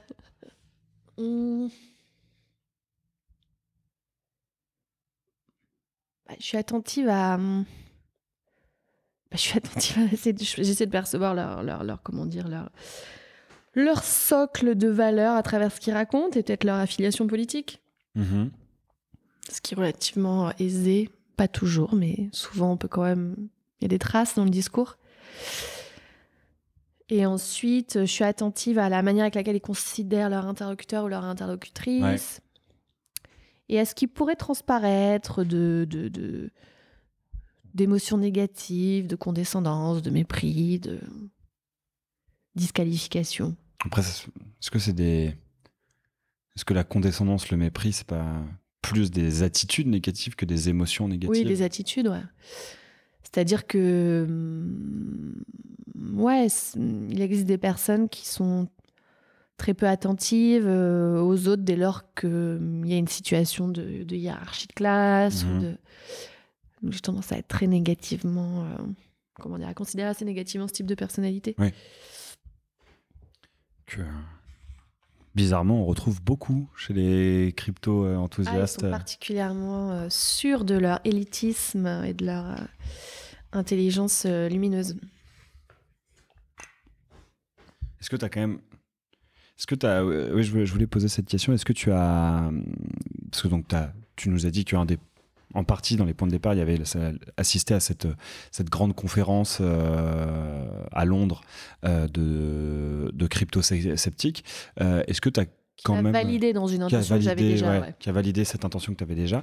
Est-ce que pour le livre, t'es quand même parti à la rencontre de crypto-enthousiastes pour les interroger? Est-ce que tu en as quand même croisé qui semblaient être... genre, je vais pas dire intelligent, parce que ce serait vraiment un peu méprisant, et l'intelligence n'est pas toujours bonne, mais de bonne foi et... Bien sûr.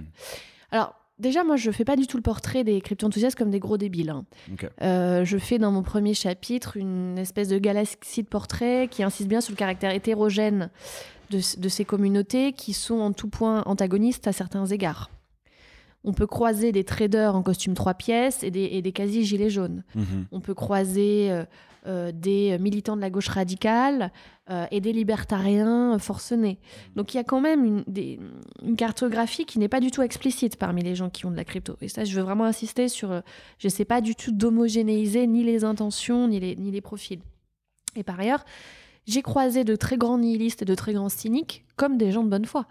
Et c'est peut-être comment dire, ce qui est le plus inquiétant, en fait. C'est qu'en fait, aujourd'hui, les nihilistes et les cyniques, on les trouve principalement chez ceux qui ont déjà investi avant les autres, qui sont dans une démarche de conservation du capital et qui, donc, de fait, pour préserver ce capital, vont tout faire pour diffuser des messages contre promesses mirifiques de l'industrie, mais aussi recruter sans cesse de nouvelles personnes parce que c'est une économie de type pyramidal dont la base repose sur le fait de faire affluer constamment le capital pour permettre à ces premiers de cash out. Okay.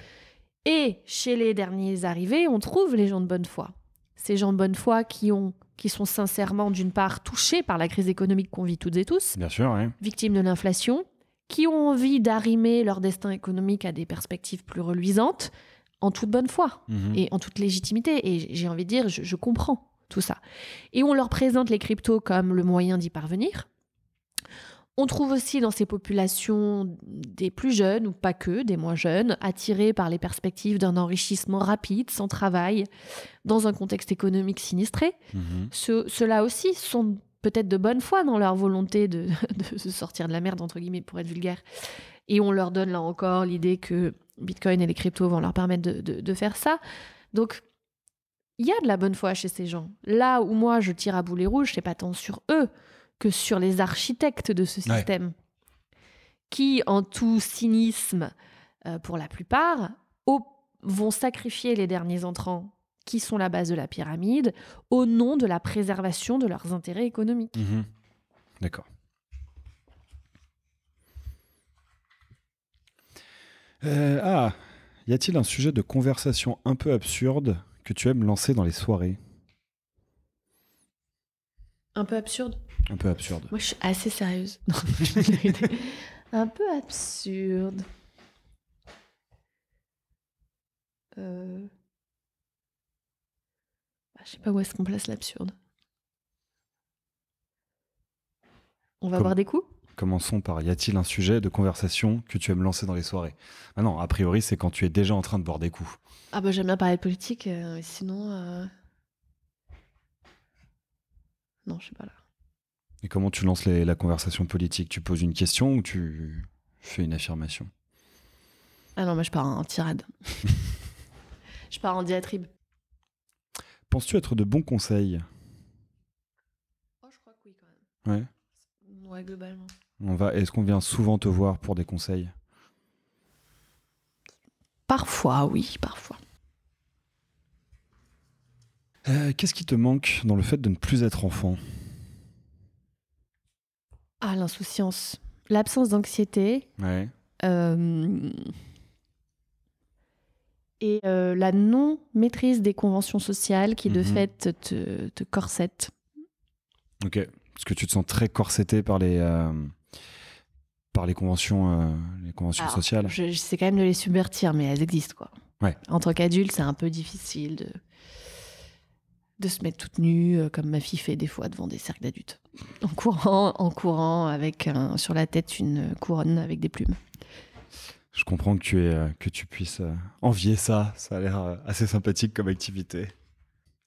Te détaches-tu facilement du physique pour connaître quelqu'un? Ouais. Bon, on va pas se mentir, je regarde aussi l'enveloppe, hein, mais... Non, je suis plutôt attirée par les cerveaux, moi. Ouais. Et t'as pas le sentiment que Enfin, l'impression, moi, c'est ce que je réponds en général, que le cerveau se voit sur le physique. C'est-à-dire que... Vas-y, développe. Je trouve que je trouve que l'intelligence se répercute sur le physique des gens. Tu sais qu'il y a des gens très beaux et très cons? Bah justement, c'est les gens que je trouve beaux sont rarement cons. Ah oui, d'accord, oui, parce que tu les perçois positivement par ce qu'ils racontent et tout. Ouais, ouais, ouais. Il y a même Non, ouais, c'est vrai, je suis d'accord avec toi. même avant même de parler avec eux, aussi beaucoup les yeux en fait. Ce qu'il y a dans les yeux des gens, je trouve que tu peux sentir l'étincelle de curiosité ou d'intelligence dans les yeux de quelqu'un, comme tu Non, c'est vrai. peux sentir que Non, on non, tout à fait. va pas parler très longtemps toi et moi parce que Non, je te rejoins. Mais globalement, j'aime bien les cerveaux quand même.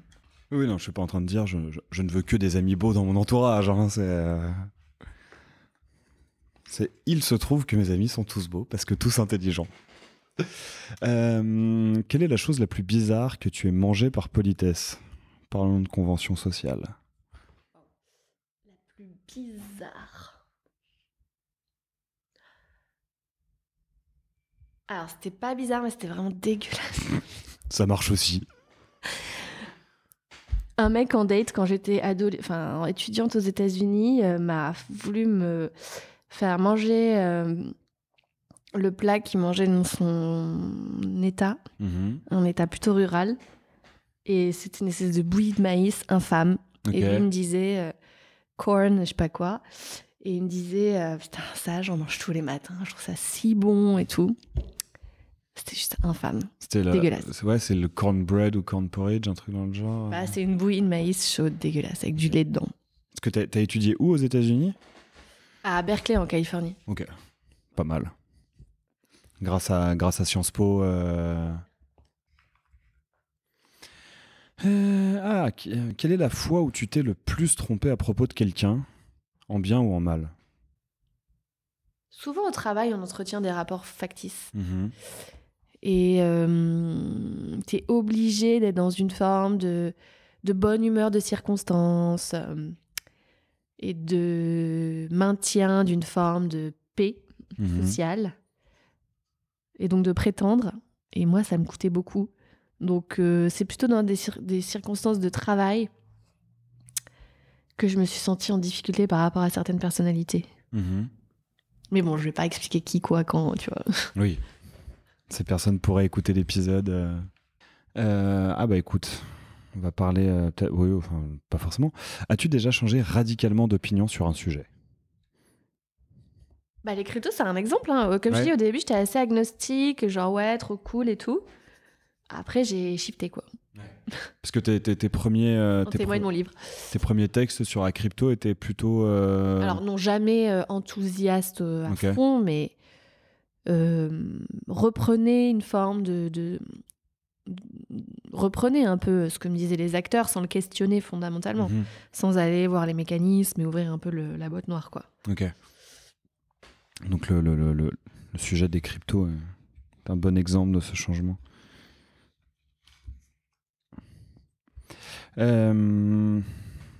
Alors là aussi, je sais pas si tu as trouvé ça deep. Y a-t-il un changement physique, donc une coupe, une coloration, un tatouage, un piercing, que tu n'as jamais osé faire? Non. Non. Écoute, clair, simple, efficace.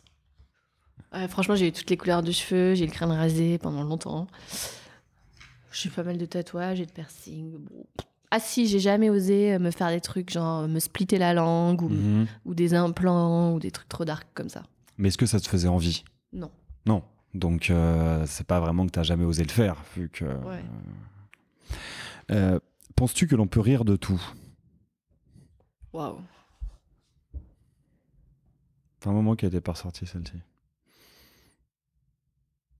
Il faudrait, mais il faudrait pouvoir le faire en ménageant quand même l'interlocuteur et l'interlocutrice, et donc avoir une très fine connaissance de son ascendance, de ses traumatismes, de son histoire personnelle en fait. Et à partir de là, je pense que oui. Mais a priori, ça me paraît chaud quand même d'aller dropper une blague islamophobe devant quelqu'un que j'identifie comme appartenant, par exemple, à la confession musulmane, quoi, tu vois. Oui, non, je sais. Il y a peut-être aussi un peu une histoire de qui fait la blague, en fait. Oui, faut pas que le rire s'exprime... là encore, exprime une hiérarchie, une volonté de dominer, quoi. Donc c'est tricky quand même. Mais a priori, si tu connais pas la personne. Oui, bien sûr. Mais après, par exemple, dans le cadre des humoristes qui ne pourront jamais connaître toutes les personnes de leur public...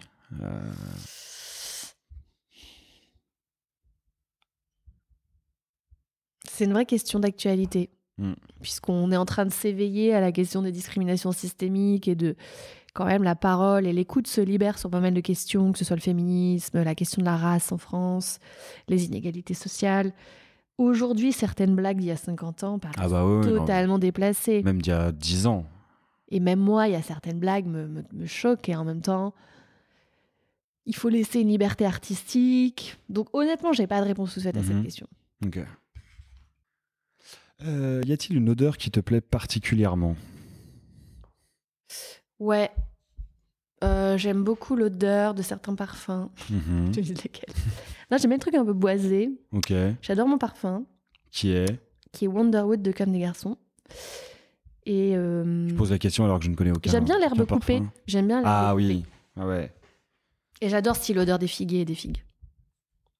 Moi, mon truc. Mais l'herbe coupée, Mais en odeur vraie. En odeur vraie.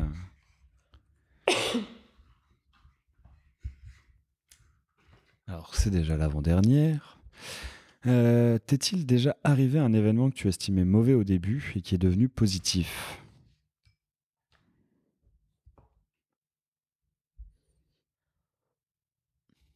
Oui, clairement.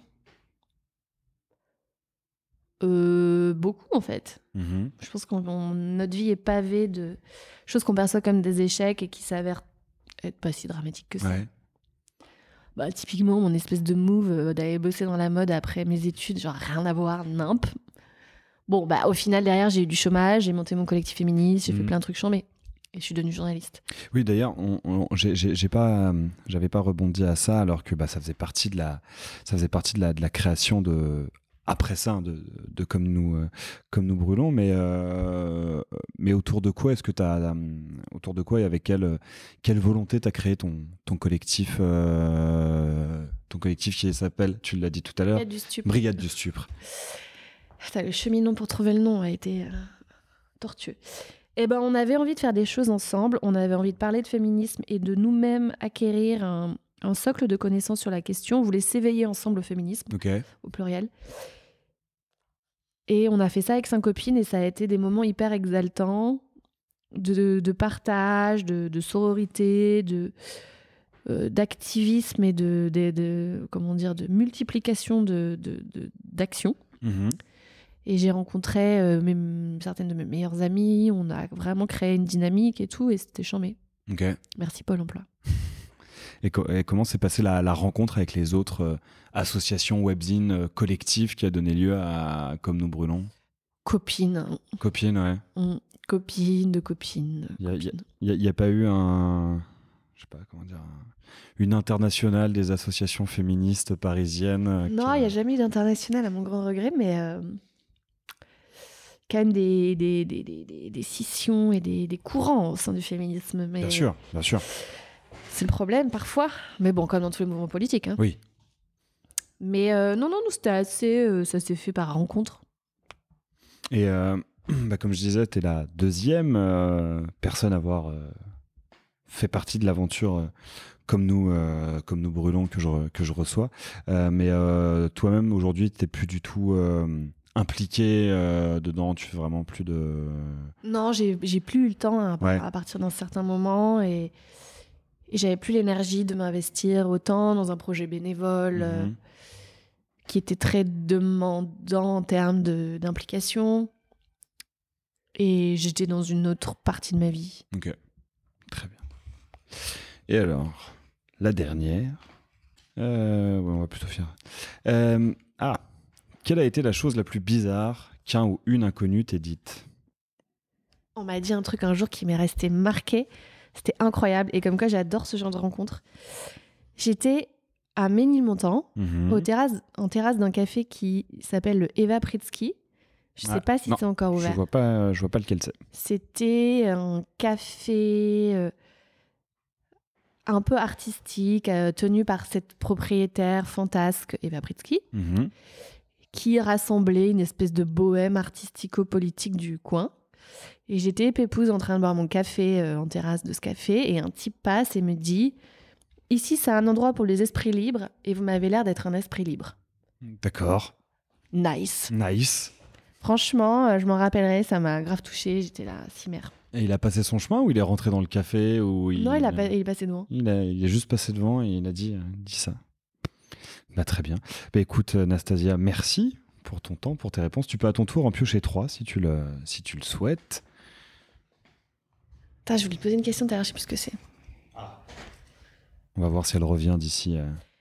Alors, cher Jacques, la célébrité que tu aurais aimé rencontrer. Là,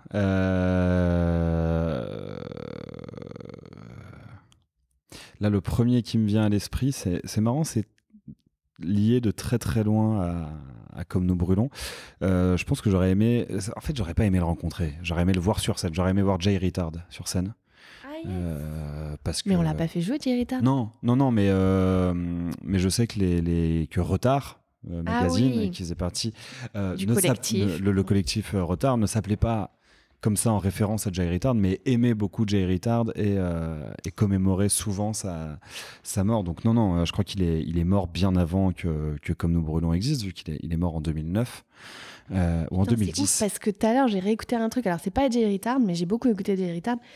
J'ai réécouté un album de Ty Segall. J'ai pas écouté Ty Segall depuis 1500 ans quoi. J'ai écouté Sleeper de Ty Segall. Et je pense que j'ai écouté Jay Retard en même temps que Ty Segall. C'est possible. Mais du coup, j'aurais adoré voir Jay Retard sur scène. Et non, quelqu'un que j'aurais aimé rencontrer. Allez, pour faire un peu la jonction entre musique et politique, je pense que j'aurais bien aimé discuter avec Nina Simone. Ça peut être...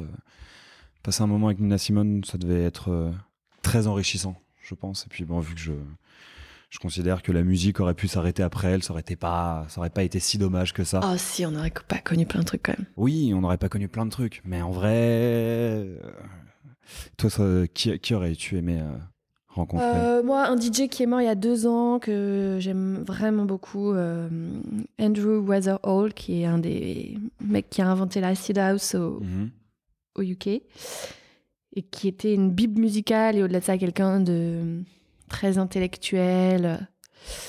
Donc, ouais. Et puis après, je pense, j'aurais bien aimé rencontrer Simone de Beauvoir quand même. Ok. Tout un tas de féministes mortes. Et des penseurs. Gilles Deleuze.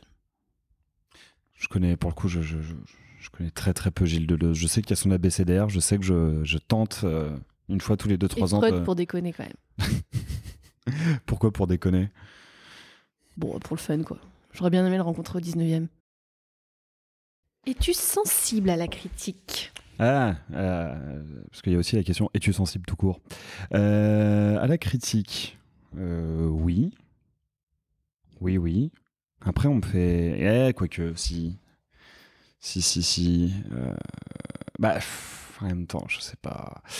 Une des critiques qu'on me fait, je crois que c'est la rare critique négative qu'on me fait sur Aléatoire, par exemple, c'est que des fois les épisodes sont trop longs. Sachant que j'ai sorti l'épisode le plus long a pu dépasser les 3 heures. Bon. Ah oui. Mais mais en fait, ma réponse à chaque fois, c'est mais j'oblige personne à l'écouter en une fois. Et le podcast, c'est un truc qui peut se consommer, selon moi, en plusieurs petits bouts. Et alors, peut-être qu'il faudrait que je sorte ces épisodes. Mais c'est vrai que je me défends beaucoup, quoi. Jamais je me dis, est-ce que effectivement les épisodes sont longs? Est-ce que je devrais faire plus de montage pour vraiment garder le meilleur de chaque épisode?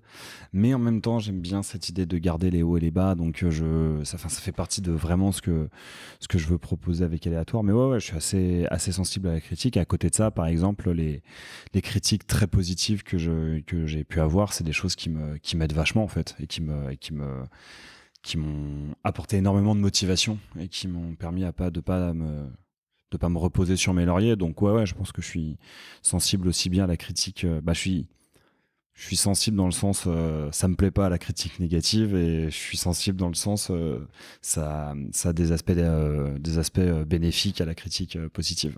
Donc il faudrait peut-être que je mélange un peu les deux. Toi, t'es sensible à la critique? Encore une fois, ça dépend de qui elle vient et comment elle est formulée. Ouais. C'est-à-dire que si j'accorde la légitimité à la personne, ou non, au contraire, je la demande. Et si je sens que la personne le fait sans intention de blesser ou de... Mais... De t'attaquer, ouais. Tu vois, par exemple, j'ai subi beaucoup de critiques suite à la parution de mon essai. Mhm. Je peux pas dire qu'elles m'ont laissé insensible, mais c'était tellement... enfin, comment dire, ça manquait tellement de substance que c'était plus de l'attaque systématique, Ouais. de l'anathème que de... Ça, je laisse un peu de côté, quoi. Ok. Y a-t-il un film que tu as tellement vu que tu cites les dialogues au quotidien? Et la dernière, comme je pense comme à peu près toutes les personnes de nos générations, hein, La Cité de la Peur, la classe américaine sont des choses qui marchent bien. Et après, en fait, il y a des films, je pense que j'ai tellement vu que je pourrais citer les dialogues au quotidien, mais je le fais pas parce qu'autour de moi, tout le monde les a pas vus et ne comprendrait pas forcément. C'est un peu ça. Genre, je pense que Clerks ou Dogma de Kevin Smith avec Jay, enfin les personnages de Jay et Silent Bob, je pense que je pourrais les citer des dialogues au quotidien, mais la plupart des gens autour de moi n'ayant pas forcément vu ces films, bah ils comprendraient pas. Et donc, mais ouais, non, sinon les plus classiques, ça va être La Classe américaine ou La Cité de la Peur. Pas Kaamelott, contrairement à beaucoup de métalleux aux cheveux longs, comme tu comme tu le signifiais tout à l'heure. Et je suis pas un anti-Kaamelott, mais enfin, je trouve pas ça aussi bien. Et surtout que je trouve que le film. Disons que c'est rigolo à 15 ans, à 30, t'as un peu moins. C'est ça, ouais. Et puis le film est une telle merde que vraiment, enfin, grandissait les gens. Donc ouais, voilà, mais soit des classiques, soit des films que je ne cite pas parce que les gens ne comprendraient pas. Toi, ce serait quoi les films que tu pourrais citer mais que tu ne fais pas parce que les gens autour de toi ne comprendraient pas? Il y a un film d'Araki qui est juste c'est une succession de punchlines, c'est The Doom Generation. Ouais. Avec son Wake Up and Smell the Cappuccino Geek, qui est assez énorme. J'aime beaucoup le personnage de Rose McGowan dans le film. Et Sailor et Lula. Ouais. Ok, de Lynch. Ouais, de David Lynch. Papa, écoute. Très bien. Voilà qui conclut presque cet entretien. Encore merci d'avoir accepté mon invitation, puis de m'avoir accueilli à toi, chez toi, Jacques. et puis de m'avoir servi une carafe de cancer, vu que quand je suis arrivé, une des premières choses que tu m'as dit, c'est je viens d'apprendre que l'eau de Paris était intoxiquée. T'as dit non, c'est Contenait des substances cancéreuses. Contenait des substances cancéreuses. Qu'est-ce qui n'en contient pas aujourd'hui? Ce serait Oui, peut-être plus la question à poser. Ce serait peut-être plus ça la question à se poser. Du coup, ça va tous nous renvoyer vers la cristalline, qui est une aberration écologique de l'eau en bouteille. Ouais, l'eau en bouteille. Est-ce que l'eau en verre et en bouteille de verre est une aussi grosse... Non, c'est moins, mais du coup, si tout le monde se passe le mot que l'eau de Paris contient des substances cancéreuses, on va tous aller acheter nos packs d'évian, quoi. Ouais, c'est pas... Et elle est pas Genre, la Brita, ça aide pas, ça ne filtre pas. Écoute, il faudrait leur demander à ceux qui ont mené l'étude. Ok, très bien, on leur demandera. Comme je t'avais dit, j'ai une dernière question. En vrai, j'en ai encore 2 ou 3 dernières, mais la première, c'est est-ce que tu pourrais me donner 2 personnes que tu aimerais entendre dans Aléatoire, une avec qui tu peux me mettre en relation, et une où ce serait le kiff d'entendre cette personne sur Aléatoire. C'est pas simple, hein. Tu peux en donner plusieurs dans chacune des catégories, hein. On n'est pas... Encore une fois, je vais pas m'appeler Aléatoire et dire non, il faut mettre un pour chacun, sinon c'est... Il y a plein de personnes, en vérité. Donc là, maintenant, la question, c'est qui? Je peux potentiellement te mettre en relation avec elle, mais je viens d'acheter le dernier livre d'Ovidie, La chair est triste, hélas. Et elle parle de sa grève du sexe et le fait qu'elle n'a plus de relations sexuelles avec des hommes tellement c'est décevant et tellement ça la rappelle à son histoire de violence sexiste et sexuelle. Et je pense que ça va être une lecture très fun. Donc Ovidie, et potentiellement j'ai son contact. Ok. Ah bah je suis mais archi partant. Et par ailleurs, je trouve que c'est vraiment une personnalité brillante. Ok. Il y a un parcours très singulier duquel elle pourra parler et pourrait. Tout son travail est parfait, quoi. Enfin, parfait. Et archi intéressant. Ouais. Et une autre personne dont j'ai pas le contact, que j'aimerais entendre. Allez, mais ça se trouve aussi, je dirais qu'un des essais qui m'a vraiment subjuguée, tant par l'écriture que par le contenu et la vigueur intellectuelle et à la fois le côté percutant et acéré, c'est l'essai de Louisa Yousfi, Rester barbare, paru à La Fabrique, sur un essai sur la condition racisée maghrébine notamment, et avec ce parti pris qu'il ne faut pas chercher à s'assimiler dans une société raciste, mais il faut rester barbare. Et elle mobilise pas mal de références au rap notamment, intéressantes. Et beaucoup de PNL. Ah, bah oui, ça peut grandement m'intéresser, effectivement, du coup. Bah encore une fois, merci. Quels sont tes projets là? Est-ce que tu es déjà sur un prochain livre sur les cryptos? Est-ce que tu vas continuer à écrire sur ce sujet dans les différents médias qu'on a évoqués? Où est-ce qu'on pourra te retrouver à l'avenir? En pige, c'est sûr, dans Le Monde, j'espère. J'aimerais commencer à bosser pour Libé. Et j'aimerais par la suite réintégrer une rédaction. Comme journaliste sur ces sujets technocritiques, toujours numériques, mais peut-être élargir à d'autres sujets sur globalement ce qui relève des alternatives, quoi, au modèle dominant, au pluriel. Et donc, vous me retrouverez certainement dans des articles à la rentrée. Très bien. Mes projets dans les médias sont de prendre des vacances. Ok, très bon projet aussi. Et où est-ce qu'on peut te retrouver et suivre? Est-ce qu'il y a un endroit où on peut te retrouver et suivre ton travail? Twitter, malheureusement. Mais je suis beaucoup sur Twitter, comme les journalistes. J'aime beaucoup Twitter aussi. C'est en train de devenir une poubelle tenue par un maniaque totalement réactionnaire et riche et bête. Non, pas bête. Mais réactionnaire et riche. Il n'a pas l'air brillant pour autant quand tu l'entends, quand tu l'écoutes parler. Assez moyen, bien qu'il ait acquis un statut de demi-dieu aujourd'hui. Donc non, mais Twitter. Ok. Il est très... j'ai l'impression qu'il est très apprécié dans la communauté crypto aussi. Oui, il est vénéré, il a peut-être plus d'influence que Joe Biden, quoi, en vrai. Ah ouais, ça c'est très bien. Eh bien écoute, je mettrai ton compte Twitter alors en description de cet épisode. Encore une fois, merci pour tout. Et puis, merci Jacques. Quant à vous, chers auditeurs et auditrices, je vous dis au prochain épisode. Merci d'avoir écouté Aléatoire. J'espère que cet épisode vous aura au choix ému, fait rire, appris des choses ou les trois en même temps. Si vous voulez soutenir le podcast, vous pouvez en parler autour de vous, le partager sur vos réseaux ou encore lui donner 5 étoiles sur la plateforme d'écoute de votre choix. À très vite pour une nouvelle rencontre et laissez-vous surprendre.